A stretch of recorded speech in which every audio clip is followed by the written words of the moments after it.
excited. We all have a good tour.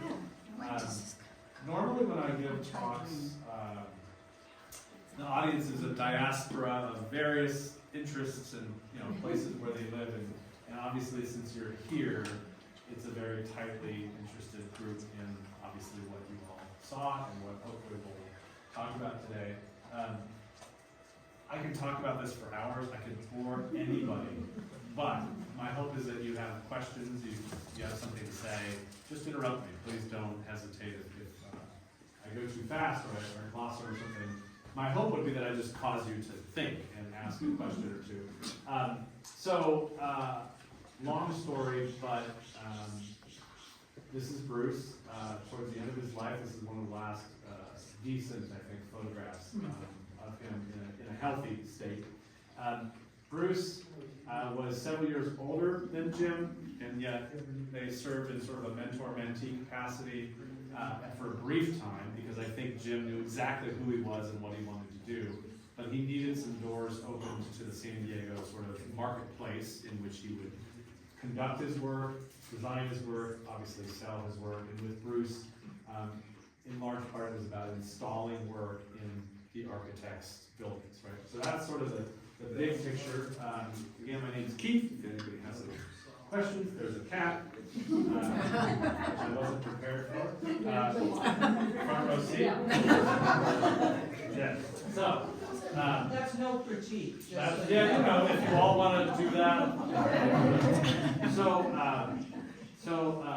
this house, so I'm going to tell you a longer story, I think. But, so about 25 years ago, I was doing a fundraiser home tour. So I was tasked with finding homes and getting homeowners to agree to open up their house for 100 people to come in. And the nonprofit would sell tickets, and that would be a fundraiser for them. Someone gave me this address of this house. This is where I live now. I'll just say that. That's all. Just cool. Spoiler. So I knocked on this woman's door. I just have her name and the address, and her name was Janet Richards, so she was Bruce's widow. And I said, "Hi, I'm here to just solicit you to be on this home tour. I think someone had offered or asked you about this some time ago." And she's like, "Oh, well, sure. Yes." And I'm like 20 seconds into my pitch, and you've already said yes. Who are you, right? And she's like, "You don't know who I am, do you?" I'm like, "I don't know anything." So she's like, "Come in." So she opens the door for me, and I'm passing. What I'm most importantly showing you is this is a resin window. It's signed and dated JTH 1957. The year of my house, the year of Janet's house was 1957. It was never a clear or a translucent glass window. It was always this resin. And then basically it's large sheets of plastic. He would heat up or put wet resin and put objects, and then it would dry, and then when it's vertical it becomes a window, right? But I didn't know that. This woman just invites me into her house, and there's this lovely view. The house is very cool, it's very interesting, and at some point she said, "So you don't know who my husband was?" I'm like, "I do not." And she's like, "Well, he was an architect, and he worked with people like Jim Hubbell on creating these fairly interesting houses." So as I got to know Janet, this is the living room. There was at one point a Jim Hubbell stained glass piece just resting on this valance, and then out on the patio decking there was a sculpture that had actually moved around. I think it's in its third location now. It was in Rancho Santa Fe for a while. It was at my house for a while, and now it's with a family member. So I sat here with Janet, and she told me the story of who Bruce Richards was. But she was always saying, "Well, you're going to have to meet Jim Hubbell. You're going to have to talk about Jim Hubbell." And I'm like, "Who's Jim Hubbell?" Again, I'm 25 years younger, and I'm sort of new at all of this. And in the last couple of decades, I've carved out a little place in the world where I talk to people, about this topic. So Bruce was an architect. My house, which is formerly his house because he died in '83 and Janet died in 2017, it is now my house. It's one of the more modest of his homes because he was the client. And architects, despite what people say about architects, none of them make any money. If you're an architect, I'm sorry. Generally speaking, when people say Starchitect, they put the ST in those people there's some notoriety, they get press, they get publicity. they design big structures, and the bigger the structure, the more expensive the structure, the bigger the budget, the higher the paycheck, right? Modest homes out of wood in the 50s, minimum wage job, right? Absolutely. So my house, while I love every square inch of it, it is a modest structure, but what I cherish most, here are the pieces, sorry, here are the pieces that were in my backyard. Over the years, I have brought some more Hubbell into my home, and so that's kind of one of my favorite things to do. I've been trying to get these pieces back, but they are in a Richards family member's possession, and so until they retire or die or downsize or something, they are certainly, but I've been like, I want them back, because this piece actually has 2 holes drilled in it, so the steel goes in these 2 holes, and there's 2 holes but no sculpture. Right? I know a friend of mine, Dave Hampton, who's giving one of these talks in a couple weeks. He has a picture of that piece. Well, he has a picture of this piece in its first location, and I want to say it was maybe at Jim's mom's house in Rancho San. That's right. Right. Okay. Okay. So if it predated my house and ultimately showed up there, it could be anywhere in the 50s or 60s before. I don't know what year it showed up in my house. But the interesting thing about the longitude of these 2 men in sort of somewhat parallel tracks is they both start out as artists. So this is Bruce at about 16, 17 years of age. Certainly we all have a birthday somewhere in the year, right? So this would be his 17th year, but I'm not sure if it was before or after his 16th or 17th birthday. And this is what is now a fairly notable weaver. Her name was Melanie Murdoch. If you're into tapestries and woven art, like area rug, but certainly like in more of a fine art space, and you do enough Googling, you'll find Melanie. And Melanie's fascinating. So this is a picture in Phoenix where Bruce largely grew up. He was born in Tahlequah, Oklahoma, which is the headquarters of the Cherokee Nation. He's part Cherokee. So he brings his Cherokee heritage here. She is culturally appropriating before it was problematic. So her tapestries have like Mayan, Aztec, Cherokee, all non-white cultures, and she's like a northwestern European woman who immigrated here at some point. But what she did by this cultural mashup in the woven, using her loom, is that she was the first of her kind. Right? Other people do like flowers or even abstracts by the early, as the early 20th century was embracing abstraction. But she was not just teaching him like the technique, but she was also saying imbue the work with who you are and who you think you want to become. And so he actually worked with her. You can't really see in this photo. I have really clear photos. This is a huge Aztec piece. It's about 4 feet by 4 feet. Very lovely. It was actually hung in a gallery in Phoenix for a while. But Bruce, as early as 16 years of age, is very much invested in weaving. This is the only picture I have of him in art school. He kicked back. This is Bruce. This is his friend. This is his roommate. This is UC Berkeley in a painting studio. And so this is in the 1930s when he saved enough money. This is post-great stock market crash, right? So there's no money. And he wrote some autobiographical stories about his time in college. And it's almost like I wanted to close my eyes and join him. So in the desperation of the terrible economy, they would go to a farmer and buy a bushel of carrots, right? They would exchange a little woven entry mat or area rug for a steak. Like it's all this barter system. And one of the funnier stories is they found a moonshine bootlegger, because this is also Prohibition era. And so they were buying like gallon jugs of moonshine alcohol, and then they would tell the college students at Cal, at UC Berkeley, to come by their place and help them weave and put artwork and furniture and stuff to sell together. So he created like these little assembly lines fueled on bootleg gin and carrots, I guess. And in his writings, he would talk about how the furniture were basically, they'd go to like the dairy farm and steal the old wooden milk crates, right? And they'd make furniture out of these things. But they scrimped and saved, and they bought themselves a Victrola, so then when these people were in their house drinking and making rugs, they at least had classical music to play. Bruce would go into some carvings, and this interesting project where he would he got really into sandblasting, which is not necessarily an art medium that people embrace any longer. But these are tumblers, right, that he probably bought, and then he masked them off with tape, and then he did a light sandblast to create these, what you would probably call art, like an Art Deco motif, because this is the 1930s, and we haven't really gotten into modernism and abstraction on the West Coast, but it's still very interesting. And he applied for a couple of grants and fellowships to try to become a full-time artist. And in my book, right, there's a bunch of heartbreaking cul-de-sacs where you just want him to succeed as a fine artist in all these media that he's toying with, but ultimately he chooses architecture because it's a job. It's like a professional job, right?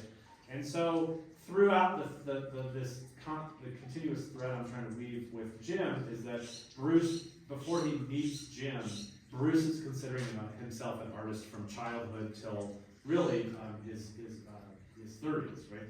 So this is a massive mural project.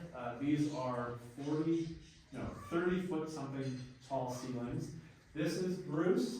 I believe this is an administrator from, this is a small college for women, mostly a teaching college. It was called Arizona State Teachers College, back when you could only be a nurse or a teacher if you were female, right?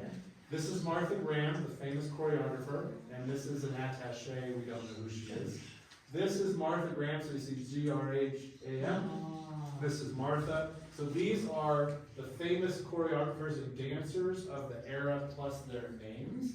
And this gymnasium was also like a dance class. Like all the women that would be, learning how to teach reading and writing and arithmetic during part of their school day, they would all take classes, and Martha was here not just for performance, but she was here because Bruce said, I actually included you in a mural. This is all pre-internet. She had no idea. So she's in Phoenix, in town, to do an actual performance with the local orchestra. And that's his mural. And that's his mural. He did all four sides of what you would, if you could imagine an indoor basketball court, it's a massive gym. No seating, just like four walls and very long rectangle. You can see it's a wood floor. There's sort of this TNG, this tongue and groove, kind of almost wainscoting, and then the painted mural is like a fresco. It's on stucco. Now, everyone asking that question. Because it's a black and white photo, you can imagine it is no longer there. ASU, so this is in Tempe, so this is south of Phoenix. As ASU grew over the decades, they absorbed the Arizona State Teachers College, and this was one of the buildings that got raised. It was an artifact of the era. So Bruce, his client was actually the WPA, the Works Progress Administration Granting Office for the greater Southwest and the Phoenix area. So he applied numerous times because there's no money in Phoenix, there's no money in the United States really at this present time.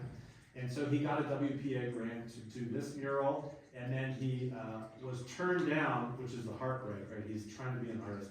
He was turned down to do this fresco mural in the Phoenix post office, right?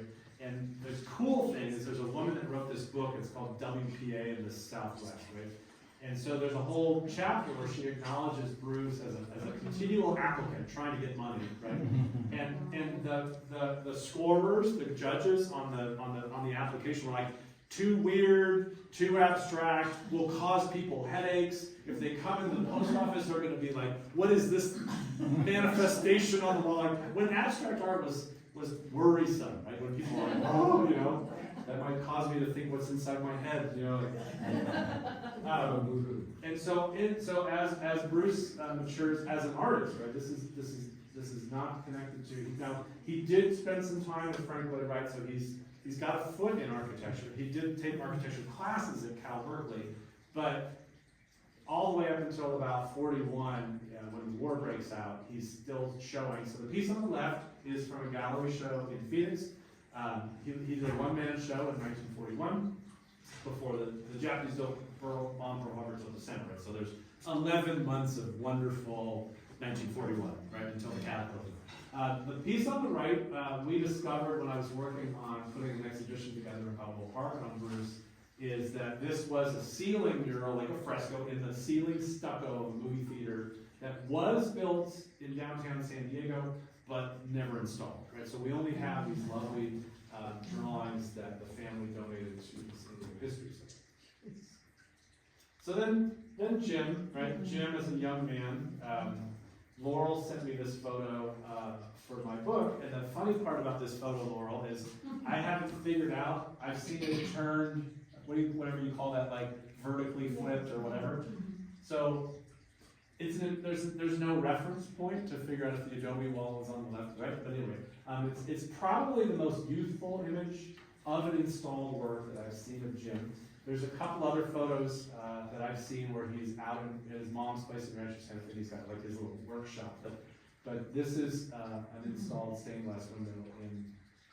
Do you know what building this is in? I've never actually seen this work, No, so it's no, still a bit of a mystery when and where this was. And then, you know, I had the good fortune, as I'm hopeful that some of you did, is to spend time with Jim when he was a very vibrant and outgoing and introverted at the same time guy. I wouldn't call it a close relationship, but a frequent relationship. I would see Jim a lot, and we had this sort of thin relationship where he knew who I was, and I certainly knew who he was, and I cherished every moment with him. But I thought this was just a great quote about how Bruce and he kind of started, and I'll read it out loud for those in the back with myopia. I think the reason Bruce and I got along so well together and our work was so compatible was because, well, first of all, we respected each other, which was essential. And secondly, we liked to play. I think for Bruce, life was fun, and designing the building was fun, and I feel the same way. The third is the connection to nature and the feeling that all things are connected together. So you've read the poetry, you've read the poetic writings, you've heard Jim speak about nature. Bruce was a willing participant in that he was an architect. He was trying to say, hey client, this house that you're going to live in that I'm designing needs to engage in the environment. And it could be through a window that has a great view, but it was always like the house has to be sited specifically, and when you're in the house you have to be thinking about nature, and when you're outdoors you have to be thinking about nature, not the house, right? And so this interplay was interesting because they found each other when Jim was still a young man, and they built, I think, a pretty good couple of decade path together of putting Jim's work in Bruce's homes. I get, I'll say this real quick, is everyone asks me why I call him Bruce, but his name is Sim. That's his first name, okay? Just don't forget that. People go, well, what's Sim, right? It's a weird thing. Boys' names, 100 years ago, it was actually a common name, especially in the Midwest where he was born in Oklahoma. His dad was Sim the first, he's Sim the second. His son, who lives in Alameda and like the Bay Area, is Sim the third, but he doesn't go by that. He never has. His dad was always Sim, so he was not. But most of his clients and most of his friends called him Bruce. So I just commonly, and I've never met him. He died when I was in high school, so I often think of him as Bruce.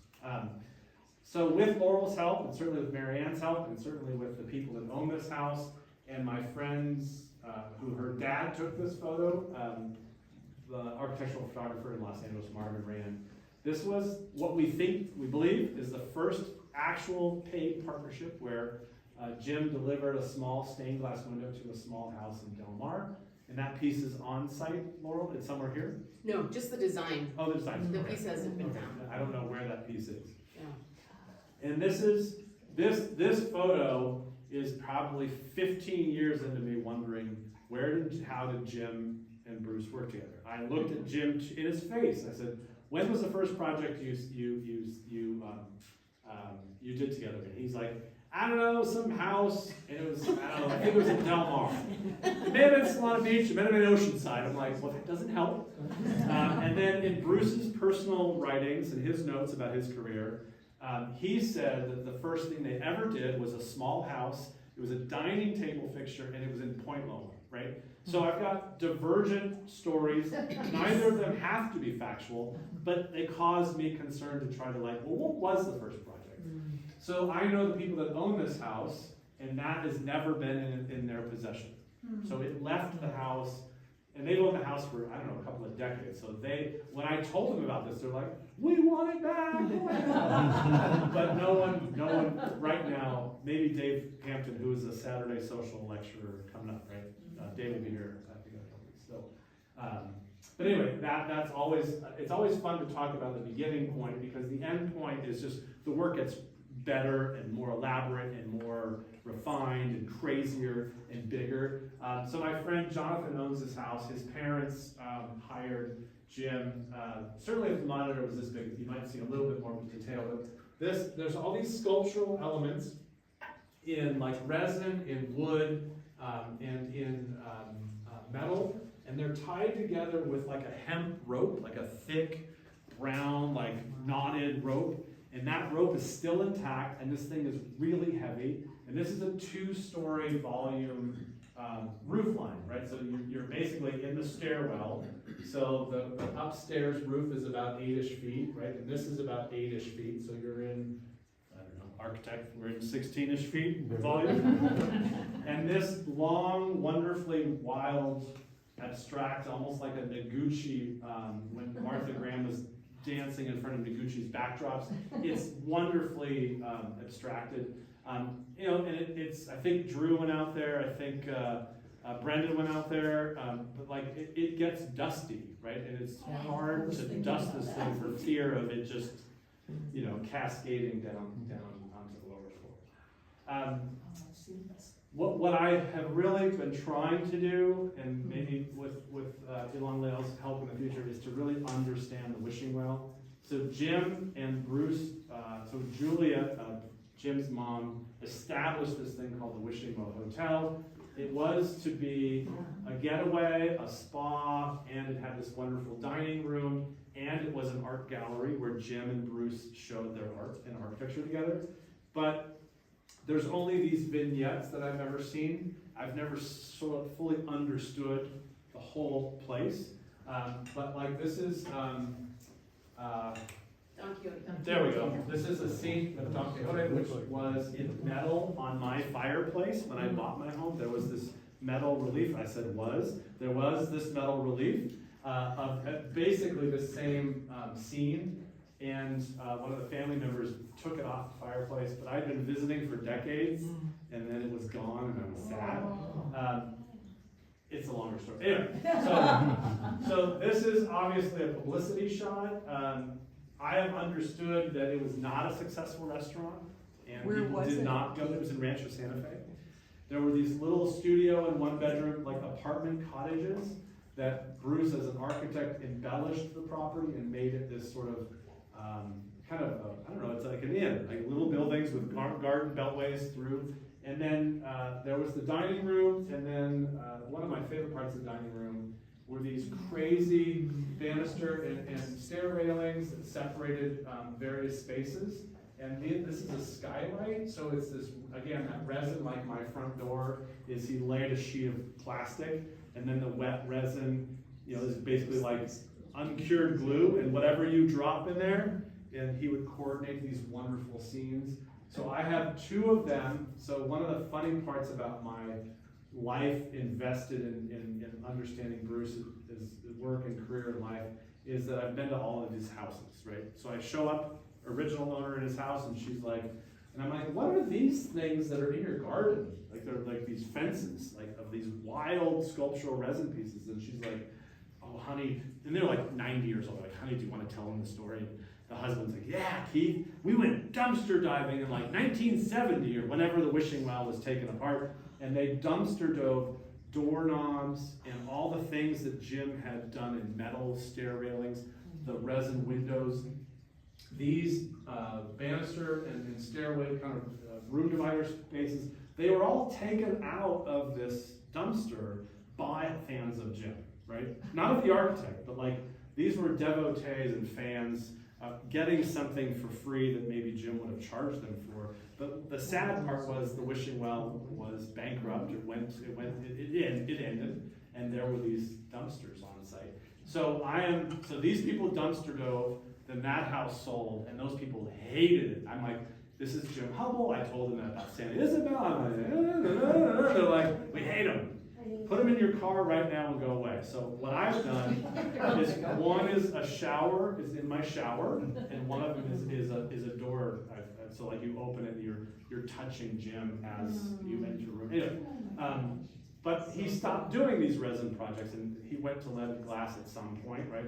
So the resin stuff kind of speaks to sort of his earlier partnerships with Bruce.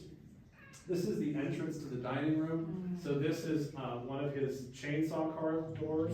And then you can see these resin panels flanking it. And then this is sort of Bruce's architecture showing through. This is probably an older building that they remodeled. So this is possibly like an old Lillian Rice building or something that speaks to older Rancho Santa Fe. So Bruce and Jim remodeled this space, and his mom, Jim's mom, bankrolled it. So they had a really good early financially well-backed client, right? And this is 1960. So at this point, Jim and Bruce are doing little windows and little projects, and then this is the hallmark, and then Jim and him are off to the races for larger, wealthier clientele, many of which were in Rancho Santa Fe at the time.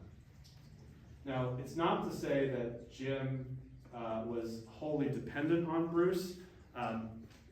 Jim was selling his work, right, to clients, but Bruce got it into sort of what I would call like architectural integration or architectural hardware and elements. So one of my favorite things about Jim's work, which is you all have, I'm sure, your favorite things, right? But when you can touch a faucet, I was just in the Davidson house in Alpine, and the faucet, the shower head that you take a shower from, the doorknob that you literally are touching Jim's legacy versus just looking at it. And as much as I want to touch everything in this room, I'm probably not allowed. But like I think that tactile sense of opening a door every day to go into your living space, or in this case a restaurant, would be I think the high point of engaging in Jim's legacy. I don't know if you can all read the quote. Sometimes I go and I see people speak and they read every quote, and sometimes I just like to read it myself. What is funny that you're probably not expecting, right, is so Bruce, this is a 2-story apartment building in La Jolla on Prospect Street. It is no longer there. But right here was the Panikin Coffee House, which you may be aware of. So this is where the Panikin started, right? Wow. This door, which you can't really see, there's actually a staircase, and then these are apartments. These are commercial offices, but it was an apartment building, right? And this is Bruce's 2-bedroom, 1-bath architecture studio. Right next to the palm tree is a sign. I actually own this sign. It just made its way into my basement over the years. But he had, and this is the cove, like La Jolla Cove.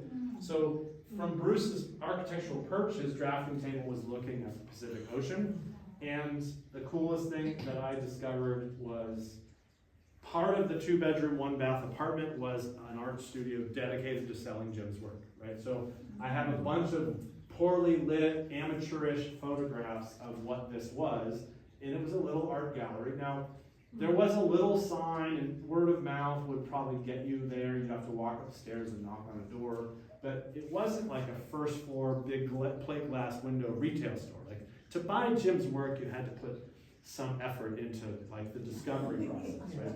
And so I have about a half a dozen various images. I don't know where all these works are. Some of them are very intriguing, and I'm curious, because what would obviously happen is Bruce's clients would come in to have a meeting with it, right? And so they would see the work for sale and hire Bruce as their architect. So from opening up the front door to the office, you would be like, wow, this architect has an art gallery? Like, what does that mean? And so the whole process and experience of working with Bruce would have actually you'd had to pass by or integrate some part of the conversation.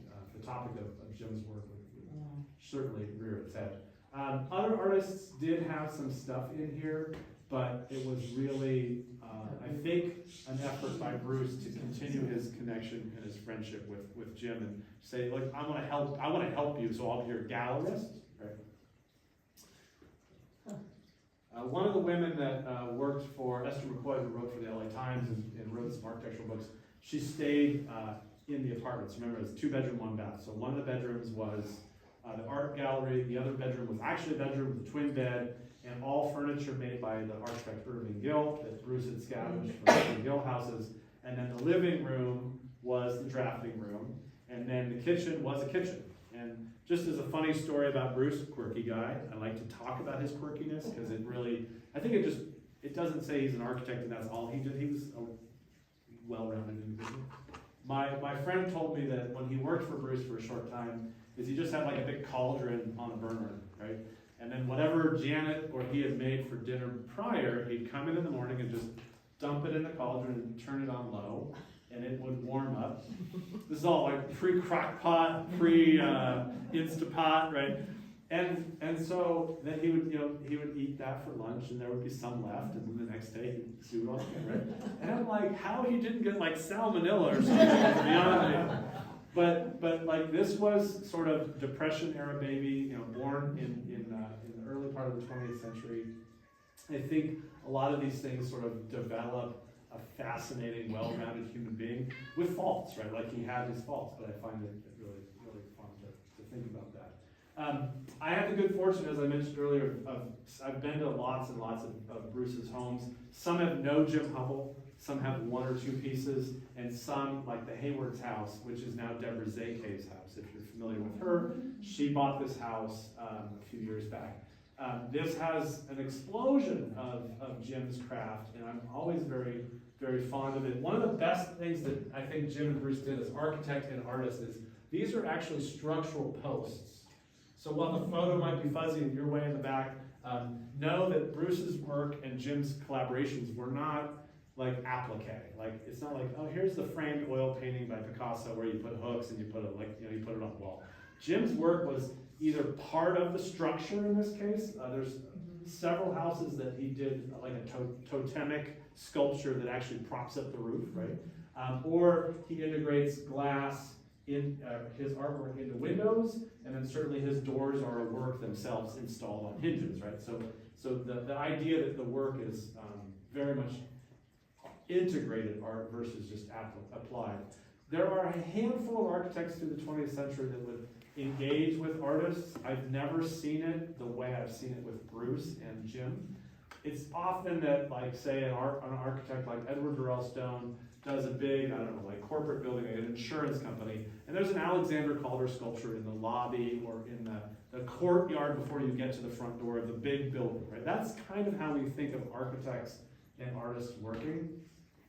This is a wholly different concept where you see Jim's work as you arrive, you hold the doorknob as you enter, and when you go in the house, you are cascaded with skylight light and window light that is coming from Jim's artistry, and it's really profound. This is the inside of the door. So this post bisects this window. So the window kind of comes into the wood, and then this is my friend took the photo. It's hard to take interior photos, so forgive me for the amateurs, but you can see a little bit of the light coming in.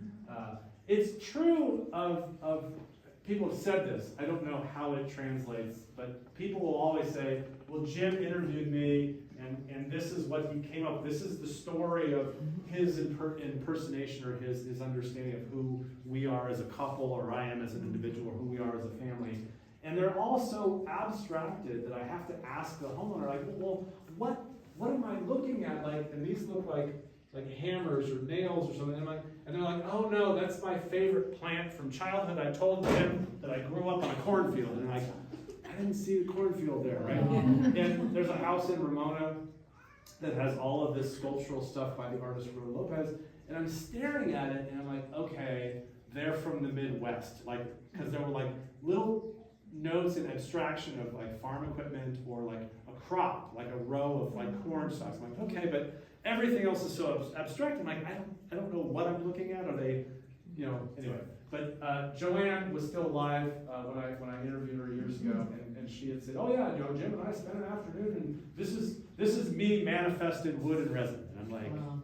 I would love to be like, canonized, I guess, in a form. So what kind of wood was that? Like what wood, do you know? That's a great question. The doors are often redwood, Douglas fir, or cedar, and it's like every door is slightly different, and I'm like, I'd have to like kind of like, Look and, at you the know, grain and everything. yeah, and I have a friend that knows wood because he's a woodworker. I know wood because I experience wood like you do, right? Like you just see wood and you ask questions, right? But one of the things about Bruce is when you go into his houses, a lot of them have wood floors, and people typically go, oh, you have an oak wood floor, because oak is a hardy material that you can walk on, right? Bruce's are a pastiche or a mosaic of 100 different species of wood, because he thought that would be more hand-hewn, like more craftsman-like, rather than you just buy a bunch of oak planks and you put them together and they're long and straight, right? And so there's levels.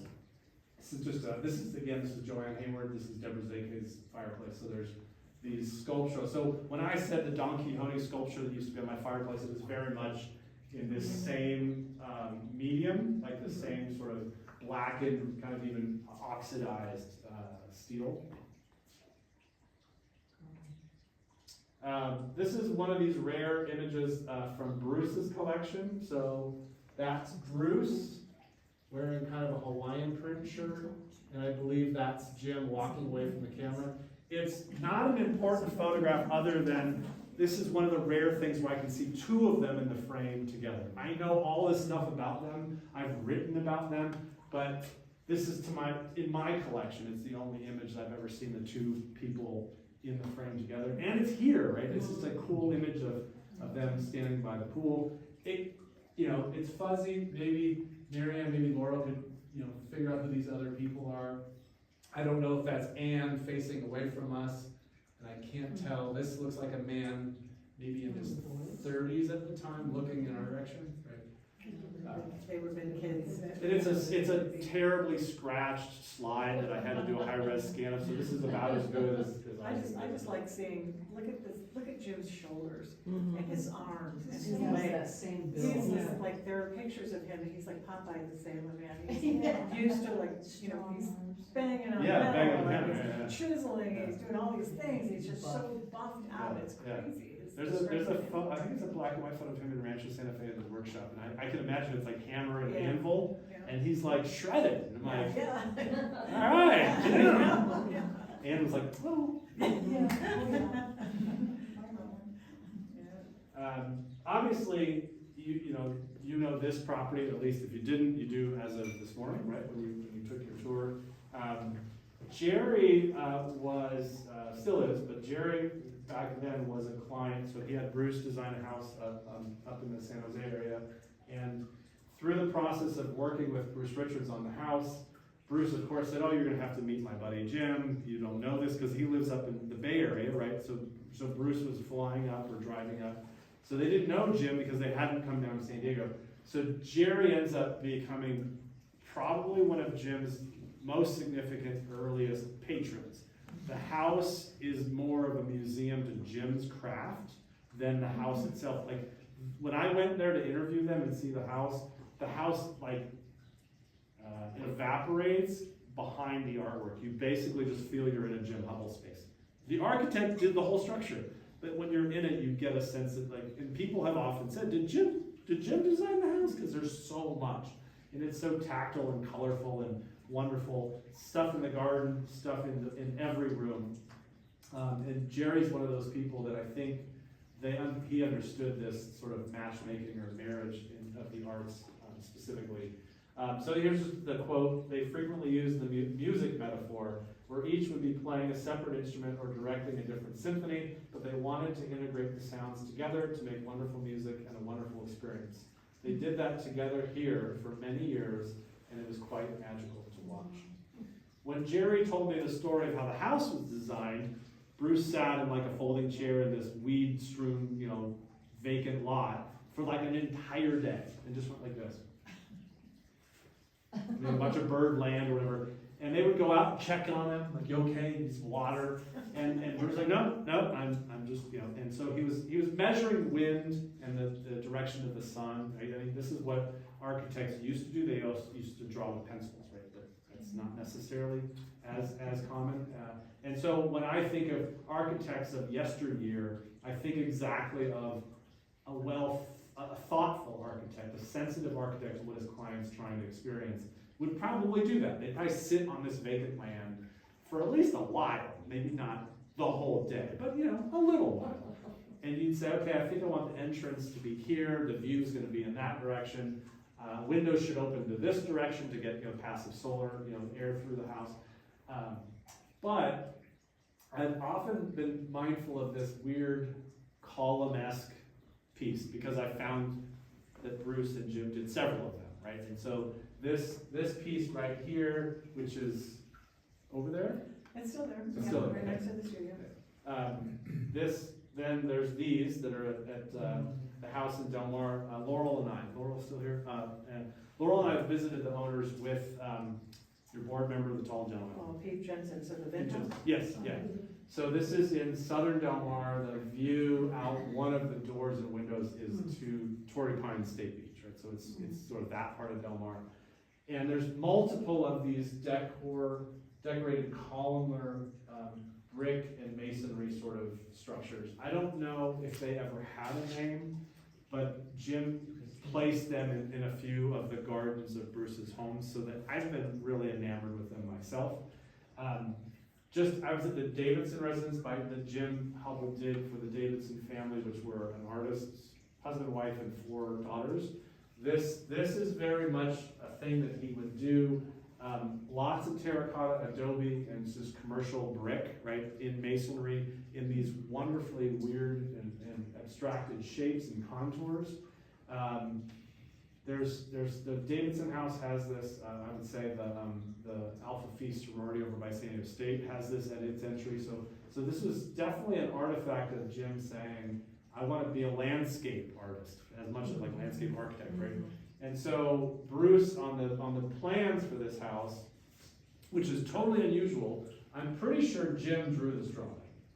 It's not in Bruce's hand, but the house is actually not the Vint residence. It's called the House with a Sculptured Garden, and it shows unusually different than all the other plans I've looked at Bruce's.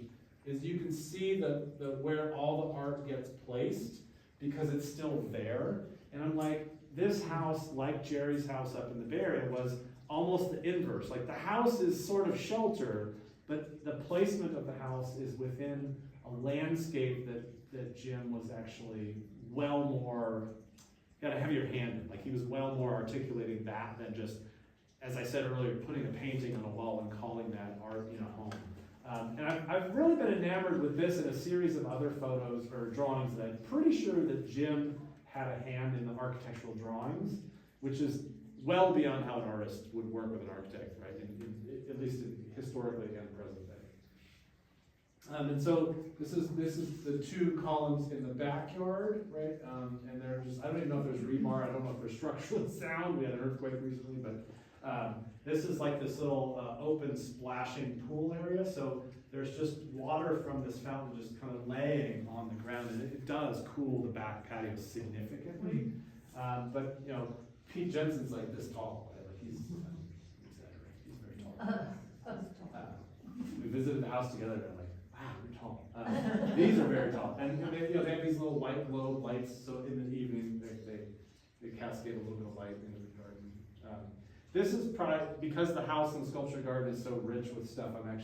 There's lots of slides here, but you can see the columns and these sort of totems that become fence posts. So there's actually a gate here, and that's a fence. So they're actually sort of like robust, artistically crafted fence posts, and they're every whatever is 4 or 6 feet. And there's just again, like Jerry Crowley's house, Tanya and VJ Vint. I feel like there's more Hubbell than there is Richards, and that's a very fun thing for me to experience because I get to go to so many of his homes. So this is a little color image of this as an inset. This is John Wagaman, and he used to shoot for San Diego Magazine in what was called San Diego in Point because of Point Loma.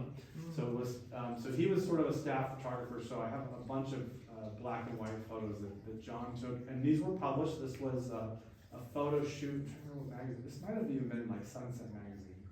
But here in one house, right, you have resin and glass window, light fixture, and then around the corner there's more, but as I said earlier, it's largely in the garden.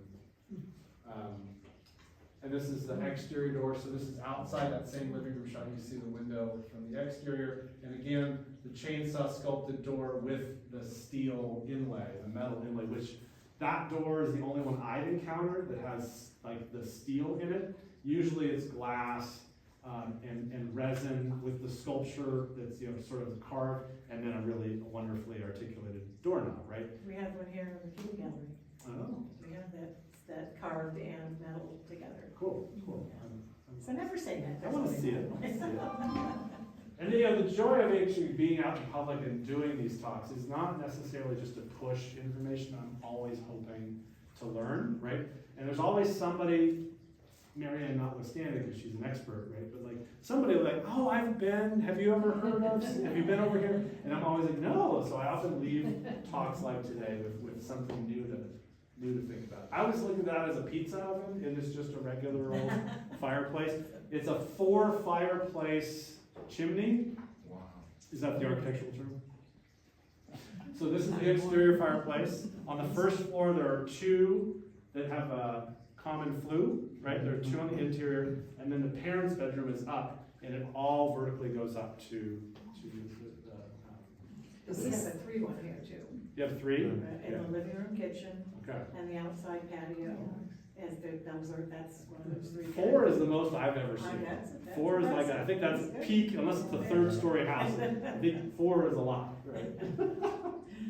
And then this is, Jim as landscape architect is really how I've visited this house a handful of times. I commonly think that this is landscape architecture. Now, this is a wood deck, and so the Torrey Pine State Beach is down there. So you would stand here in this Torrey Pine, and you would look, it's a distance, but you can still see the ocean. And these are almost eyelids, like eyeballs, right? And so when I went down there, I looked up, and they look like 3 eyeballs. I don't know if Jim's purpose was to give me that impression.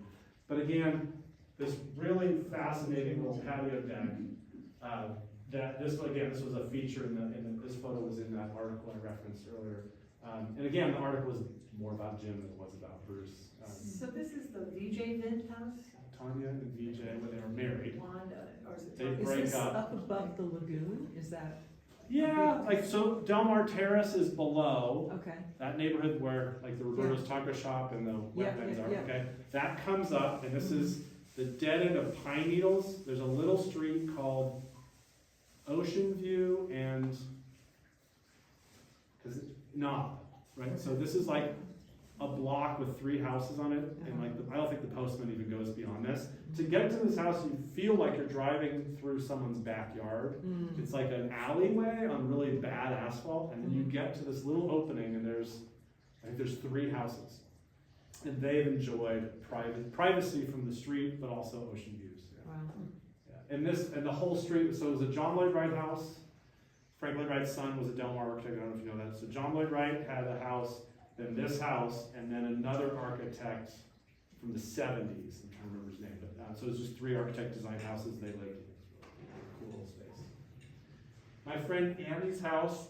This is her living room. She's an artist, which is actually kind of fun. So Jim did the chandelier in the entryway, and then he did all these balustrades, banisters, right? And then this one, it's the horizontal one, is, I don't know what kind of wood, but it's the softest thing, like silky smooth when you run your hand. And if you run your hand, because kids like, they run and your hand follows this contour, it's the most like sensuous experience. Like you're like wondering how many other people have been there. Like it's, I don't know, it's really, really fascinating. This really interesting little space. Shag carpeting, big open fireplace, hearth, wood interior. I mean, these are all the hallmarks of Bruce's houses.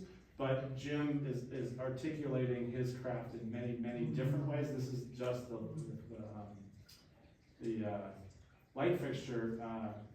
My friend Annie and her husband Will that live in this house, of course I showed them pictures, and I'm like, we're gonna drive over there, and they're like, they saw this, you open the front door, there this thing is, and they bought the house, they're like, you can see another kind of cluster of this.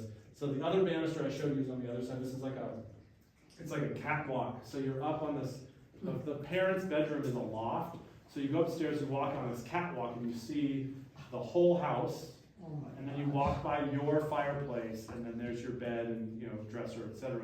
But it's completely open to the rest of the house.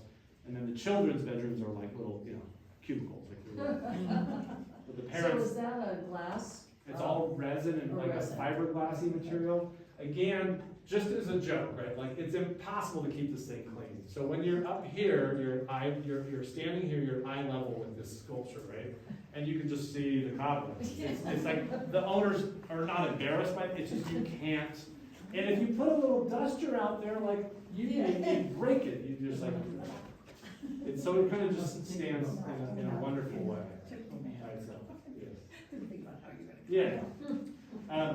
So again, I'm still learning. So I'm doing a lecture for these people in 2 weeks. This is All Saints Lutheran. It's this tiny little church in University City. And so this is a Bruce Richards drawing. I've explicated all of his drawings. Okay, this is his handwriting, etc. Just so you know, this is the only building that ever got built. But Bruce had designed this wonderful chapel. So this was the chapel until they built the main chapel. And this is school, this is kids, right? So long story short, budgets, etc., they only ever built this and this. This is the revenue generator for this. And this is an apartment building. They sold off like a couple acres at some like recessionary period in their history. In a couple weeks, I'm going to go through and tell the congregation's like 30 people now. Like congregations for a lot of religious institutions are winnowing, just as people do their thing, whatever that is, culturally. But the congregants are all long-standing members of this church. They don't know the story. Like the people in the 60s or the 70s knew the story. So in a couple weeks, I'm going to go through and I'm going to show them all their architectural drawings and show them how the design matured, and then obviously what they are left with, right, which is just the smaller building. But here's the punchline. Here's why I'm showing this. So this is an architect drawing it, and that's Jim Hubbell drawing it. And I don't know why Jim drew this. I don't know anything about the genesis of this drawing. But when you toggle back and forth, right, like the tree in the foreground is wildly different, and that's an artist's hand. It's almost like calligraphic, like it's calligraphy or something, right? And I show that to you because I don't know how this came about, but I think Bruce gave him a sheet of paper, and then he writes his title block on the bottom as the architect. But that's a Jim drawing. Looks almost like Japanese style. Exactly, and this would be more like a rendering to show a client, like, here's the majesty versus the straight rectilinearity of an architecture. Like this is where you'll be. Now, again, this is apartment building, but like even this sort of forested backdrop in suburban university cities, it's kind of like, okay. They owned the entire block. Yeah. And they sold it off. My friend was on in high school, one of my friends was on the board of the church elders. And one of the reasons they sold off some of that land was to buy an organ. To buy an organ? Crazy. Yeah. This was back in 1977. Something like that. Okay. It's a little short-sighted. Yeah, the pastor and the congregants have sort of challenged me to come up and tell them stories that they don't know. So part of my preparation for their congregation is using this drawing as my anchor. Like, you don't know the history of your church, you only know the church as a built artifact of decades previous, right? And if I explicate this drawing in front of them, they're like, do we have any Jim Hubbell? They'll be like, what part, and it's just, anyhow. I think the world of this drawing is who lets an artist into the office and start doing the work of an architect? Bruce does, right? It's almost, I hate to say it out loud, it's almost unprecedented to see that level of collaboration, right? This is Alpha Phi sorority. It's on Montezuma Road, near where I used to live by SDSU. It's a sorority, it's an active sorority. The young women that live in it, they understand. I can't say they fully comprehend, but they understand their building is by some local architect with some unique history, so they have been resistant to modifying it. For a number of years, they hired one of Bruce's friends, Spencer Lake, to kind of do some caretaking. But even he said at some point they stopped hiring him for whatever reason, and they went from this wonderful gray stain where all the knots and the granularity of the wood shows through. One day I drove by and they had painted it an opaque light gray, and that demonstrably changes how the house reads. So now it's paint and then Jim Hubbell. Right? It's a very weird sort of differential. This was nicknamed the Romeo and Juliet balcony because some young frat guy over here is like, Juliet, Juliet, and she comes out. There's no doors, so she would actually have to crawl out a window, which is funny. And then one of the joys of this photo is you can see the photographer reflection here, and I don't know actually who the photographer is. Bruce didn't do a lot of commercial buildings, but he did a handful, and I'll call this a commercial building, it's not a private building, right? And so this house, like with these commercial buildings, would often have a fireplace in it, which I think is kind of a quirk to have a fireplace. If you were a lifeguard in the greater Pacific Beach, Mission Beach area, the lifeguard station at Quivira Basin in Mission Bay is the only working fireplace in a San Diego municipal building, period. Wow. And it's just sort of a fun little, side note. So this is the sort of the brick structure at the front door. Jim did the door itself. He flanked the door with some stained glass, and then inside is this really wonderful sculpted stair railing that is more of an art piece than it is something that you would hold on to as you climbed or descended the stairs. But to see Jim's work and these young women may or may not have any real sense of the legacy and the history. But I've tried my best to be like, do you guys want to, I could come and do a talk, and then we're busy. Yeah. Okay. I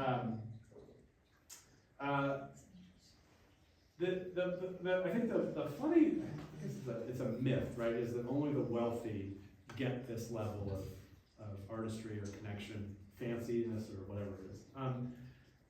When I spent time with Jerry Lepetsky, who was a school teacher, he lived in Alpine in this very tiny little house that Bruce designed for him. They couldn't afford much, but what they could afford was this sort of glass, and I think it's terracotta, and it brings light in, even though it looks mostly opaque, because the terracotta is mostly most of the material. But it's right by the fireplace, and the fireplace was the common place for the entire family to spend time. And this window meant the world to Jerry and his wife. And the crazy part of the rest of my story is when the two of them had me over, we were in front of this window, and there's a little fire, it's a cold day, and without missing a beat, he's like, well, I am dying. And I'm all, well, what does that mean? And he's like, yeah, I've got 3 or 4 months left to live. And I'm meeting him for the first time in front of this. And he was talking about how special this window is. And I'm like, can we go back to you telling you that you're about to die? Like, what? Who tells me that? Who invites someone over when you're in hospice, right? And he's like, no, I wanted you to come, and I wanted to tell you this first person. I wanted you to not hear this after my passing. But you have to understand this life, this life that we've had in this home has been very robust. And this window is one of our great joys. And I'm like, what did you do for a living? And then he's like, I was like a 7th grade teacher. I'm like, wow, that was a modest income, even is today, right? But to hire an architect and to hire an artist to integrate something meant to me something very special, that they would do something for anyone that was sensitive and interested in their work. That's not to say that there are larger houses. Here you have this kind of steel and glass light fixture. I show this picture partially because the fragility of architecture, especially in our region. This house burned down, I think it was 3 or 4 fires ago, when the fire was really close to Queemont. Like, this had a view, so this was on the, I don't know if you know that, it's like the southern side of Middle Peak, So it's sort of facing Cuyamaca Lake from the north, looking southerly, and it perished. And this is a real estate photo from the MLS from like 1980 or something. It's not a great photo, but it's the only photo that says there was something, because on the architectural drawings it does not say there was anything by Jim here. So I found this photo, like, hey, Jim actually did something for the Rowe family. And then, this is a doorway. In La Mesa, it's a little dark, but Jim did windows flanking a door, and then this is like this entryway where you kind of put your car keys before you enter the house. Jim did a lot of work for the Fine family. This is a better image of it, just all lit up with the sun, and you can really see this wonderful sculpted sort of banister. It was funny because Laurel and I were there, and I put my hand on that surface to get myself up those stairs, right? And it was, again, like that banister railing I talked about earlier. It was very soft, and you felt like there was decades of people's hands touching that. And I looked at him and I said, you ever throw your car keys? Because there's like this divot, right? I'm like, do you ever throw your car keys there? And he's like, oh, that's an amazing idea. I've never thought of that. And I'm like, you've owned this house for decades, and you've never put your car keys in that little divot? It was just a fun interaction. He also did the light fixture you can see over on the left over the dining table. This was shot, this was a full big article in the local, it was called the San Diego Union way back then. He also did posts, these structural posts that actually hold the roof up, which is kind of fun. The shag carpet continues to be there. He buys new shag carpet every 10 years. He's an audiophile, and he likes the way that it acoustically deadens the spaces, especially where his speakers are. You can see that there's some of fun configurations of relief, but by the time it gets up here, it's very structural looking. It's almost like I don't know, rectilinear, and then so you go from like sort of organic and almost more feminine to like this sort of more masculine, like brutalism if it were wood, right? It's an interesting thing from top to bottom, as if it was a totem. The people on the bottom are very different from the people on the top, kind of. And one of my favorite projects that ever happened, which this is also destroyed, this was taken down because it was a one-story building downtown, right? It had no life expectancy, but Jim did the doorknob. He did these are room dividers, so when you walk in, this is an ophthalmology office, right? Shag carpeting is Dr. Fine, who had shag carpeting as well. This is the waiting room area where you're waiting for your ophthalmologist to say, hey, come back down to the office. Light fixture, but this room divider is now in Dr. Fine's backyard, right? So when the bulldozing happened, he actually saved all of Jim's work.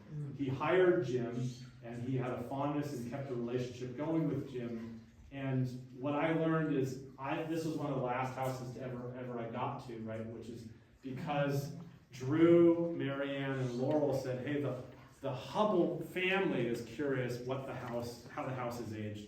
I got to tag along with on the ride, right? Like, they're like, we don't want strangers, but the Hubbell family and anyone that they like can come in our home. And I realized that's how Dr. Fine had thought about this whole process, is Jim had really made his office space and his home really just a place where he lived with art.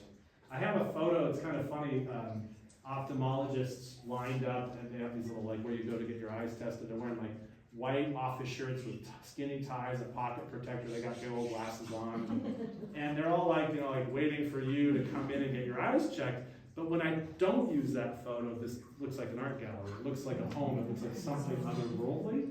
And I just find it, there's always a joke in everything. Like, if you're gonna get your eyes checked, that, am I seeing what I'm seeing? Is this really an eye doctor's office? And then Nancy and Ed Lyon's house. So Jim did a lot at this house in Escondido. These are two structural carvings. They're probably the most, they look less functional than the other ones I've shown you. They look just like standalone totemic sculptures that would be out in a garden. And the contrast is really interesting, is what Bruce would do with a lot of his clients, especially with a little extra money, right, the add-ons, right, the bonuses, is he would take them down to Tijuana, and maybe as far south as Ensenada, and they would go and buy low-fire clay ceramic tiles to decorate bathrooms and showers and kitchens. But this is an interesting case where Nancy went down to Tijuana and they went to like an architectural salvage shop. And these are doors off of a church, a northern Mexican church, probably, I would say, from the 18th or 19th century. And that old and the new architecture when they were finished, right? It's like, it's a really interesting thing that you would do today. Very few people were doing it in the 70s. There's Jim with, I don't know if any of you ever got to hang out with Liz Marshall. She was quite a tour de force. Jim knew of my interest in his work and his history and Bruce Richards. And one day, and not making this up, he solicited me for lunch. Keith, I want to take you to lunch. I'm like, okay, I'm game. He's like, we're gonna have lunch with Liz Marshall. I'm like, who's Liz Marshall? He's like, she was one of my favorite long-standing patrons, and she had hired him several times to do, this is a case of a house in Point Loma that she and her husband owned for a short time, where he did the door and the stained glass. And so they were friends. She passed away some years ago, and I remember she was probably 4 feet tall by the time I met her, and she was like hunched down in this little like booth, and she was throwing back scotches, and I'm like, man, I want to be you. How do I get to be Liz Marshall? She was really a cool lady.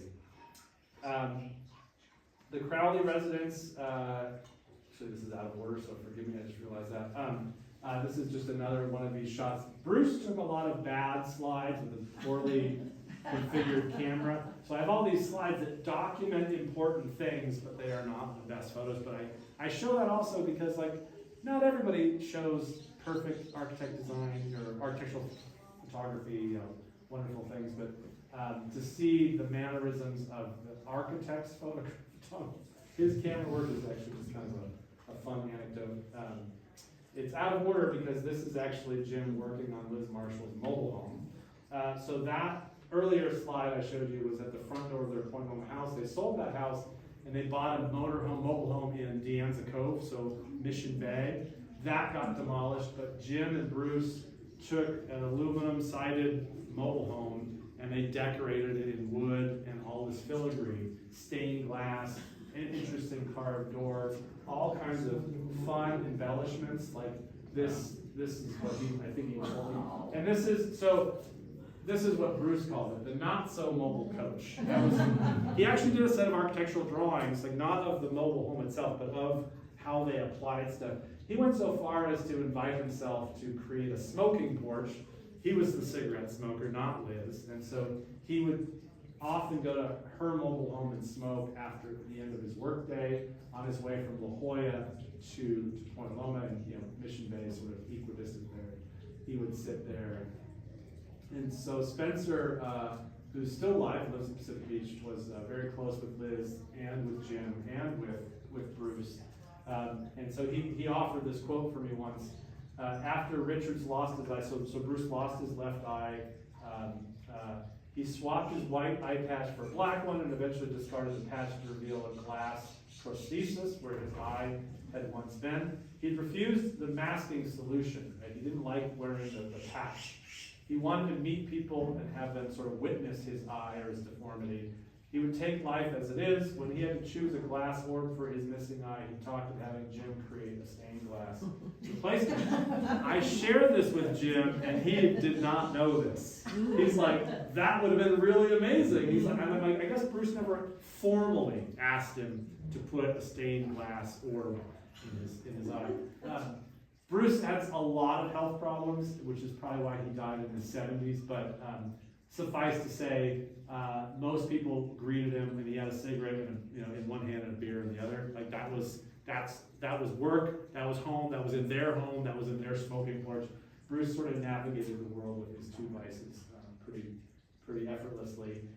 This was, again, for Liz Marshall, this is Jim doing a butterfly. I don't know the connection, but she must have been fond of butterflies. And so, even in the most, this is them after they've downsized, right? They're retired, they've downsized to a mobile home. Jim and Bruce still went over the top for a client of somewhat modest means at that point. I'm getting close to the end, so if you're bored, I'm almost done. I don't know the story, but Kirk was a draftsman in Bruce's office for a very short time. He got in, I think it was a car accident, and he died as a very young man.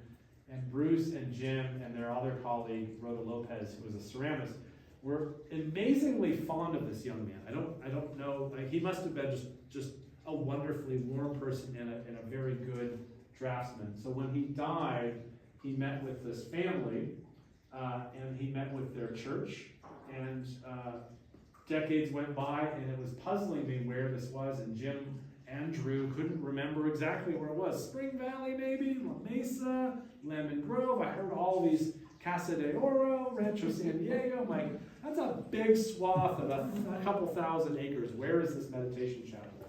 And so then I got photos. I'm like, okay, it wasn't just a model, it was actually built. Where the heck is this thing? And through a little bit of sleuthing, which is, I think, just my favorite activity on planet Earth, right? Is solving these mysteries.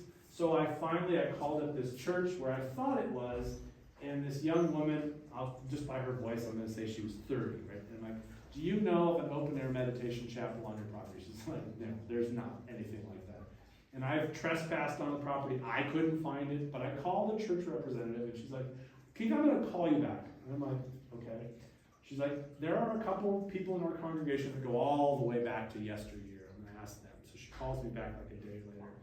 And she's like, I have bad news. I'm like, and look at how like robust this is. Like, this is heavy stuff. She's like, we demolished it. And I'm like, you knew what it was, right? She goes, we knew. We had to call the family. We had, the deceased's parents. We had to get their permission. We told Jim, I think, that we have to demolish this. I'm like, why? And she's like, every night after the church closed and the staff went home, teenagers would do teenage business. Where was this? I grew up in It's in Spring Valley. It's this A-frame church, and it's escaping me. I'll tell you in a minute. When you're driving on the 94 freeway, it sticks out like a sore thumb. It's like this very steep, pitched, and it's an LA architect. This was in the grounds. This was out in the space. But his parents, his family were longtime congregants, and when he died, a headstone just wasn't enough for Jim and Bruce and Rhoda, so they anyway. So unfortunately, it's gone. I'm glad I solved the mystery, but it was also just kind of funny. And I'm like, so you just didn't put a fence around it or get a security guard? Like, teenagers, they get scared when you threaten them with adulthood sometimes. They would have run off easily. She's like, everything we tried failed. And the teenagers just kept coming back like the tide, like it was unstoppable. And they thought, they had a church meeting, there's minutes of an official church congregation meeting where they're like voting to demolish this, what was truthfully an open air meditation chapel. So I'll just kind of go through, I'll just show you just some various things. Doors, windows, this is the stair railing I mentioned earlier in the sorority. Light fixtures. As of the last time I showed this slide, I've solved a couple of the placements of these things, but there's so many photographs and so little written memory that I have a hard time and still am sleuthing on resolving a couple of images. One of my favorite projects is also one of their last projects together, the Weinberg House in Ramona, where it's Jim, Rhoda Lopez is carving and ceramics these totems. Jim did this insanely wonderful bell structure where the bells are reclaimed from some other, maybe church or some sort of naval structure that had bells on it, but he did this entire bell installation. He did the front door. This was a wealthy client that made money in the post-war years selling gaskets to the automotive industry.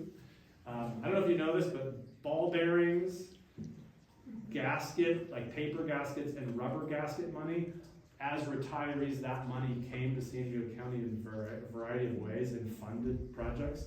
So I'm working with the Timken on how that museum in Bevel Park was designed, because the official history is actually wrong, and I'm helping the museum correct it. But I was like, where did the Timkins and the Putnams get their money? It's like rubber gaskets, when you when you pull off, like back in the days, you know, we're old. Some of us are older adults. You used to pop a bottle and there'd be like a rubber gasket around the bottle cap thing. That rubber gasket was patented by the Timken family. And that times 1 billion bottles of Coca-Cola sold became the Timken and the crazy like Renaissance era paintings in that collection. Like it's gasket and rubber stopper. But that's, you know, that's industrial wealth from like the Midwest these days. Anyway, these people were paper gaskets, so it's like an asbestos-y material between engine parts. And then this is actually Bruce's last build project. There's two Nichols and Fergash that happened in 1982. He died in 83. And Jim did a lot of these banister and stair railings. I also love this photo because it just, you know, it's seafront, oceanfront in Del Mar. This is on Sandy Lane where, I mean, these houses are 20 million plus that sit on this beach. And this house is lovingly caretaken by its like third owner. And he just loves all of it, but you know, look at the scenery, right? And then my last one, right, which is a bit tongue-in-cheek, but it's Bruce's memorial, right? So this is at All Souls Episcopal. If you haven't been there, you have to go, and you have to go when the sun is out, because this wall has got to be 30-odd feet wide, and it's got to be 20 or so feet high. And it's a light well, so there's a wall 10, 15 feet outside of this glass. It's like a garden. But that wall breaks the noise of the street traffic because it's on Catalina in Point Loma. And this light well between the wall and the glass allows pretty much most of the sun throughout the day come in. And so at Bruce's memorial service in late 1983, this is a rug, going back to my first slide, so this is a rug he wove in this abstract design. This is the ceramic partner, Rhoda Lopez, making a funerary urn, all in the backdrop of Jim's light wall. I mean, it's stained glass, but it lights up the entirety of the internal part of the sanctuary. And I thought, I wasn't there, this is 1983, I was sophomore, junior in high school, I think, about that time. And there's part of me that feels like I was there because I've been spending so much time explicating the life and the work of Bruce and Jim that I thought it's kind of fitting that this is how it ended for Bruce, but then, you know, Jim lived another 40 years, right? Yeah.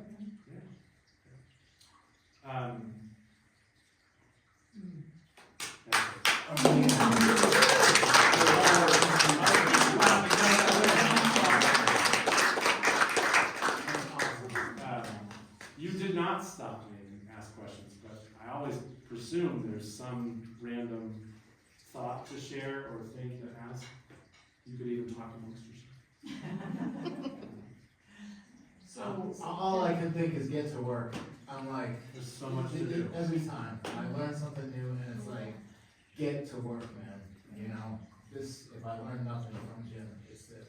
It's like, I time feel with like a big T is ticking on all of us. I'm like, just do it. Just do it. If it's wrong, do it again.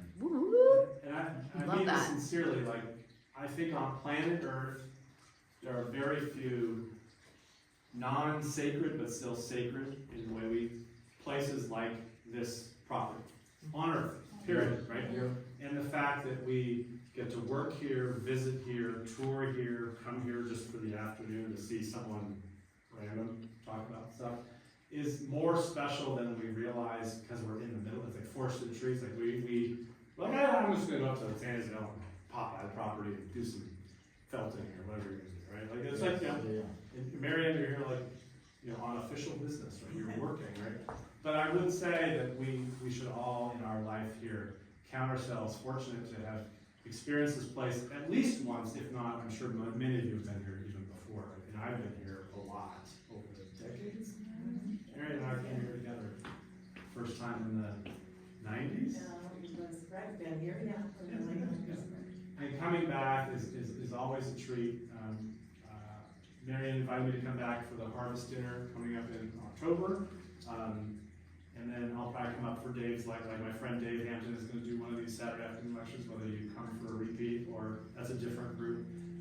He's got a really wonderful tale. But the fact that we just get to come here is Taj Mahal-esque, right? Like lots of airplanes and trains and more cars to get to something that we like is beckoning us from a foreign country. But like, this is, in my opinion, as important culturally as any other place on earth, and we get to just not talk about it. Well, I feel like was it's gonna say, fun. I mean, I'm from Oregon. The reason I got connected here was through my sister decades ago, and I've been trying to like tell people, my friends in Oregon, you have to see James Hubbell's work, and I didn't even know about the connection with Bruce, so like I learned something new today about their collaboration, but you know, I tell people it's like, this man, one thing about him also was his humility, like, you know, and that is like part of just who he was, cause I'm like,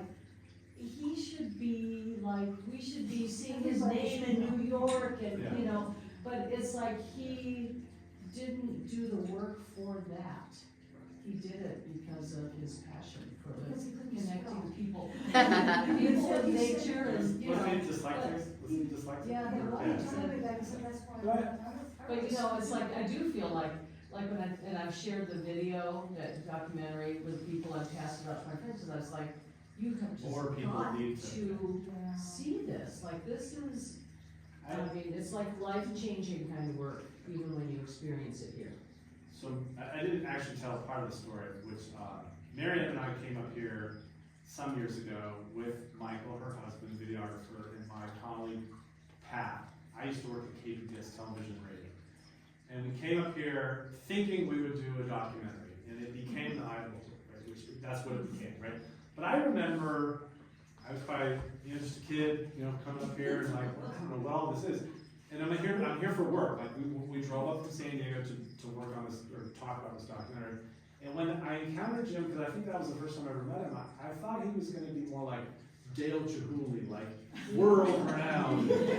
You're lucky to be in my presence. And he's just like, you know, shuffling along, kicking stones up the asphalt path, and I'm like, and we're like, you know, just two guys walking up, and I'm like, this is different, to your point, and I don't know what words to put to that, but that was my first encounter, and all the way through, I hired him to do a chimney cap for so my fireplace just breathed sparks into the garden, right?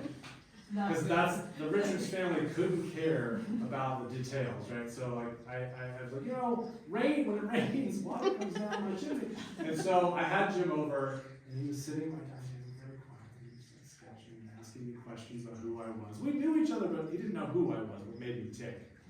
And so then he came back, and he gave me a little maquette, a little model of what he was gonna do, which is a little sculpture that I prize, you know. And I'm like, I'm looking at it like, you spent the whole afternoon talking to me, and this is what you distilled. And I'm like, how? Like, what am I even witnessing? And he's like, it's basically like an inverted V, right? Because it's shedding water away from the chimney. And he's like, this is you, the short part, and then this is everything else in life. And it's Japanese because Bruce was a Nipponophile, like he was very much interested in Japan, Japanese culture and architecture. And so he's like, it's a little of Bruce and it's a little of your family. And I'm like, I'm not worthy. I'm like, this is, you know, and that was it was the most transactional thing he and I ever did. I wrote him a check to put this thing on my chimney. And that was as interesting as a conversation as when I mentioned my first meeting with him. Right? It's like, are you capable of doing? Like, are you interested? Like, he's just I'm like, ah. And then what you get is numbing. Like, just to say, like, oh, and your tears well up because you're like, you distilled who the architect of my home was that lived in this home, and my family somehow, in a couple of pieces of copper, It's like, and again, you know, I count myself very fortunate, I'm sure many of you do, just to be here today, or to have had discreet interactions with Mr. Hubbell when he was still with us in the physical form. It was, you know, if someone's gonna do my eulogy, I want being here in front of you all, connected to this whole enterprise, to be part of who I have become, because it's not like you integrate this stuff into who you are, right? That aesthetic. Yeah, like literally this is becoming part of my body, Right. being here figuratively is part of like who I am. I don't have a question, but I wanna comment, like, what you just said connected to the beginning when you started with the Hayward House. And what, the woman who was commenting on the door, what was her name? The Hayward, So Joanne Hayward, Yeah, but Joanne. Zake owns the house now. yeah, so Okay. Joanne Oh, said like, yeah, this about is how- me, yes, this yes. is me in a door. Yes. I was like so struck by that because, I mean, that's really special, like, and I'm so curious to like, you know, what you just described with the chimney spark arrestor, you know, that he captured you, this small interaction in a piece of art, and you felt so connected to it. Yeah. Like that really feels like the kind of essence of what Jim did with his clients and with people in general, Yes. not even clients, like just that he made you Someone feel told me, isn't there a seen. grocery store story where he didn't have any money? No, Yeah. tell me. There's some grocery store Yeah, somewhere. Happy County, right. Right, and he's like, Down at the Santa yeah, store. and like, he doesn't go in, as we all do, to the grocery store knowing what's expected of us, and yet he comes out and everyone around him is better for it. Like, everyone's like, I'll cover your groceries, like, how can I help you, absent-minded professor that doesn't have money to buy He showed groceries? up with something he wanted to buy, and he was talking with a friend who also lives in here in Julian, and he realized he forgot his wallet.